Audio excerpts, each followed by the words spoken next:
Hi everyone, welcome back to Stamp with Anna. Today I'm going to show you another card that I made using the new painted glass stamp set that's in the new 1819 Stampin' Up! Catalog. And this is the stamp set, and I'm going to use this rose and with Deepest Sympathy. This time I'm going to use the coordinating framelits that come from the stained glass package, and here are the framelits. You get this trellis, which is what I'm going to use here, and then you have all these other pieces, the die cut for the bird that's on the stamp set, butterfly and a rose, and then you get this corner piece here, this intricate half circle, and these this rectangle and these two squares, and I used those in a card the other day, and I put this fence together. So that's what you use all those little pieces for. But today all I'm going to use is the rose and the lattice. So first thing we're going to do, let me put this aside, is our cardstock. I have basic black, 8.5 by 5.5, scored at 4 1/4. And then I have a piece of Whisper White, which is 4 1/8 by 5 3/8. And then I have a piece of Mint Macaron, which I was very happy to see come back. I really do like that color. And this is cut at 4 by 5 1/4. So the first thing I'm going to do is attach my Whisper White to my card base. I'm going to use a little bit of snail for that.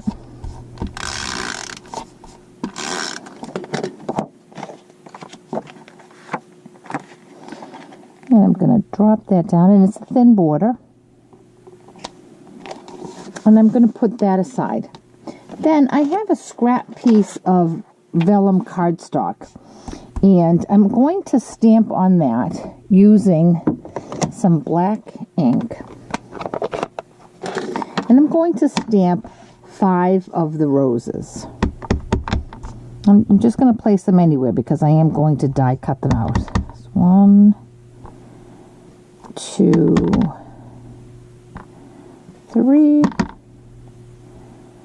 4, and 5. And that's all the stamping I'm going to do on for the roses. I want to make sure this dries a little bit. It is the archival ink. Now I'm going to turn it over, and I'm going to color it on the reverse side of it. And to color it, I'm going to use 2 of the new 1820 ink colors. I have Lovely Lipstick and Call Me Clover. And what I've done on these pads is I've just squeezed the middle of it, and I'm going to flip it open. And there I have my little puddle of ink. So with the Lovely Lipstick, I'm just going to put a little bit on my blender pen, and I'm just going to color in my rose. And I'm going to finish these off camera because it would be very boring for you to just sit and watch me color all these roses. Because I'm coloring on the back side, I don't have to be very careful about my lines. I do want to be careful with the outside lines, but I don't have to be so careful about the inside lines.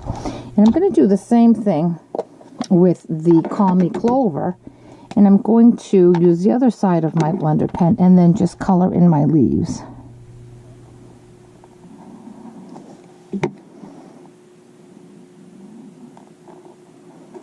And now when I turn this over, you'll see how pretty that comes out. See, it's a lot. That's the back, the side that I've colored on, and that's the flip side of it. So I'm going to finish coloring these off camera, and I'll be right back. Okay, I'm back, and I finished coloring my roses. Aren't they beautiful? Now, of course, the Lovely Lipstick is kind of a bright red. And after you color the vellum on the reverse side, you'll see that it's lightened a little bit. So now I'm going to do all of my die cutting and my embossing. So I'm going to take this over to the Big Shot, and I'm going to die cut all 5 of these little roses. Then I have a scrap of basic black, and I'm going to take this over to the Big Shot, and I'm going to die cut out the trellis. The last thing I'm going to do over at the Big Shot is I'm going to take my mint macaron, and I'm going to run it through the layered leaves embossing folder. Now, as I was setting up for this video, I realized that this sample here did not use the layered leaves. It used petal something it's called. And I left that embossing folder upstairs for my class this weekend. So I'm going to shake it up a little bit and do it differently. I'm going to use this one here, the layered leaves. I'm going to run over to the Big Shot. I'll be right back. Okay, I'm back with all of my pieces. I have my 5 roses, and I have my trellis, and I have my embossed mint macaron piece. And I'm going to attach this one to my card. And again, I'm going to put some snail on it. Now, this layered leaves embossing folder is a dynamic embossing folder. It's very thick, and you only use 1 acrylic plate, and it does give you a very, very deep impression. And I just love that look. So now I'm going to put this here. Mat that right there. And I want to attach my trellis now. And this trellis, as you can see, is really, really thin. So you could take the fine tip glue and put it on that way, but I'm going to show you a trick. I'm going to show you a nice, easy way to do it. I'm going to bring in my silicone pad, and I'm going to put make a little puddle with my Tombow. Then I'm going to take a quartered sponge, and I'm going to dip it into that, and I'm just going to tap it all over the back side of my trellis and get that glue on there. And that is a quick way to apply adhesive to such an intricate die cut. Now I'm going to take this and I'm just going to put that right there. Straighten it up a bit and press, and it's perfect adhesion. Now I'm going to put my 5 roses excuse me, on my trellis. And the way I did that, on the back side of each rose, I took a mini dimensional, and right there where the leaf starts, I dropped my dimensional. It's easy to tell which is the back side of the vellum. You can tell by the way the marker shows up on it. The back where you colored, you can see the marker lines, but when you flip it over, you really can't. See? Now, of course, you can see the mini dimensional behind this rose. I'm going to show you a way to hide that. So 1, 2, and I did 5 because I, as you know, like to do things in odd numbers. 1, 3, 5, 7. 1 wasn't enough, 3 weren't enough, 7 was too many, and 5 was just right. And there's the 5th one right there. And the way I'm going to hide that little dimensional is I'm going to bring in my pearls. Because I'm making a sympathy card, I thought that the rhinestone jewels were too blingy. So I thought the pearls were nice and soft. So I'm going to just put a pearl right over where that dimensional is so you can't see the dimensional. And it adds a nice touch, a little bit of texture and depth.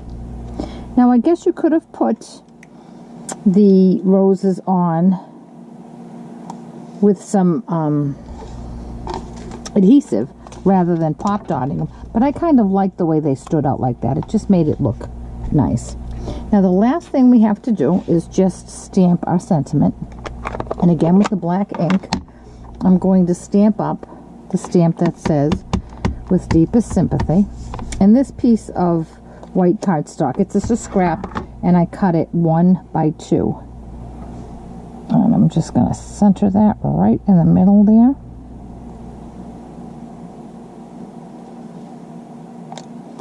Now I usually like to mount everything, so I would have typically a frame behind this, but I thought that if I mounted it on with black, that might be just a little bit of overkill with all the black. So I decided to keep it just like that.